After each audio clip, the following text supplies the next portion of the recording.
Hi everyone. పర్ఫెక్ట్గా రాగి దోశ రావాలంటే ఫస్ట్ ఒక కప్పు కొలతలతో తీసుకోవాలి. ఒక కప్పు రాగి పిండి, హాఫ్ కప్పు గోధుమ పిండి, కాల్ కప్పు దాంట్లో 1/4 బియ్యం పిండి తీసుకుంటే బాగా వస్తుంది, విరగకుండా పెనం కతుక్కోకుండా.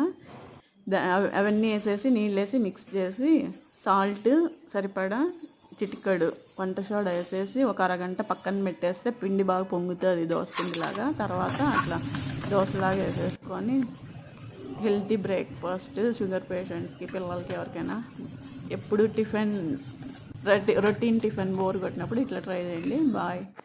అట్లాగే కీమా, వెజ్ కీమా అంటే సోయా నానబెట్టేసి నానినాక దాన్ని మిక్సీకి వేయాలి.